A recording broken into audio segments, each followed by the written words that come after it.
There's even some 75, 13, 12 in there. No way. Like Some weird finishes, like how's this gonna go? And I love doing projects with you. There's some people that might like that. Again, blinds don't lie. Blinds don't lie.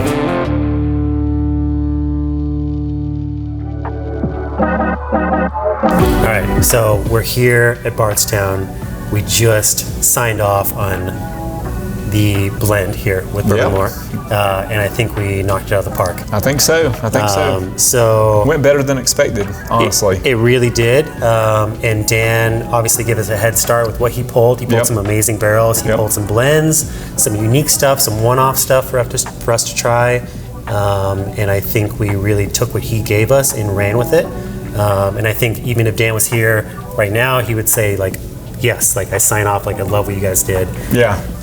And I know you and I see whiskey very similarly, and I love doing projects with you. Oh, thank you, Emerson.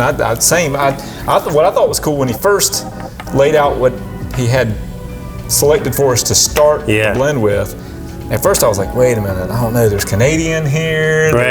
There's some weird finishes, like how's this gonna go? And some cherry wood. Yeah, cherry. I was like, some double barrels. It's okay, we'll figure this out when we'll get it done, you know. Yeah, there's some Bardstown distilled, there's some source, there's some fun, unique stuff, Kentucky. There's even some 75, 13, 12 in there. There is some mash bill that might ring a bell. With. Yeah. That might be up your alley. Yeah, I know. There's some people that might like that. But we tasted through them. In the blend, actually. Yes, so we actually tasted through 5 main samples that we kind of solidified on. I had an idea of what I kind of saw as like the base of the blend. Yeah. You had an idea, Ryan Alves had an idea. But they were all the same 3 whiskeys. It was just different proportions. So we all narrowed down on the same 3 whiskeys, different proportions. I loved the 99% unmalted rye. Yep. I thought it was nuanced, unique, elegant. I thought that could be a fun like kind of baseline. Yep. You suggested the more quintessential the Green River bourbon as a baseline, and we kind of played around with that. We had a fun double-barreled Kentucky sourced. Yep. And Ryan went heavy with his blend on that one. Yep. And then the funny thing was, we ended up with blind. Yeah. We ended up going with that 75, 13, 12. We did. As the core of the blend. Which was like the antithesis of what I was expecting, honestly. It wasn't what I was expecting either, because I was such a fan of that rye and the Green River. I thought those did well as a base blend. And just to clarify, that 75, 13, 12 that we use today, it wasn't straight, it was a double barrel. Right. Well, I guess straight in the conventional sense. It was double barreled in new oak, so it is still straight. But you don't really find, there's no, well, I don't want to get into who the producer is, but you're not really going to find a double barrel. It's very from one-off, that unique particular mash bill. Yes, and also it's a double barrel that's not like freshly double barreled. It's 5-year original, 5-year doubled. Right. So that's unique in its own sense. And it was a unique flavor too on its own. It didn't really stand out as something that I would want to put as the base initially. Yeah. But then blind, wow, it really changed. We did blind twice, and the first time David and I both picked the one that was heavy base of the double-barreled Kentucky sourced, and we were both like, no way, like that can't be it. So we're like, let's redo it. Let's make sure that that's right. And we redid it. And we actually had somebody else. So originally it was Danny Calloway who did the blend. Oh no, it was Brandon who did the blend, and then Danny was like, okay, I'll do the blend again. Let's try it again. And we all kind of felt that the same blend, the same one was the same. So we ended up on about a 60% baseline, give or take, of the double-barrel Kentucky sourced, with a little bit of Green River blended and a little bit of a 99% unmalted rye blended. Yeah, from Bardstown. From Bardstown. Yep. So it's really the ultimate blend, because you've got some of my favorite mash bill of straight bourbon in there.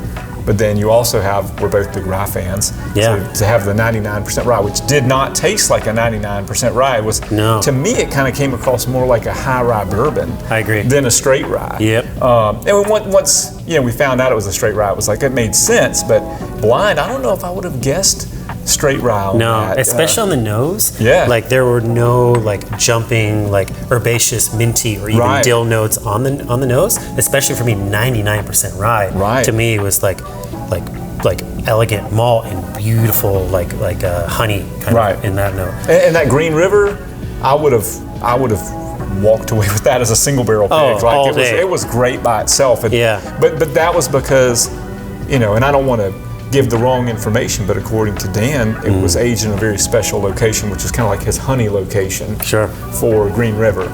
And because of that, it ended up being a spectacular whiskey. If you had given it to me in a blind, I would have guessed it as being older than the 7 years that it was. And it had a lot of depth and complexity to it, and it was atypical of the Green River that you can find on the shelf. I thought it was very exceptional, and I thought that was going to be the core of our blend. So did I. But blinds talk though, especially when you do them twice in a row. They don't lie. Blinds don't lie. A beautiful 10-year Kentucky bourbon that was double barreled is our baseline, and I think we're going to do about a 6 to 8 barrel blend. Yep. We have essentially like the core DNA decided upon Bourbon Lore, and we are going to let kind of the sprinkling on top be decided by Danny. Right. There's some talks of some older barrels being blended in there, maybe some 15, 17 year, just to add a little bit of finish, a little bit of elegance, maybe soften it just a touch, especially if there's some older, like lower proof offerings. But we really want to keep it cask strength. That's another thing that we did is we tested this blend with some water added to kind of proof it down.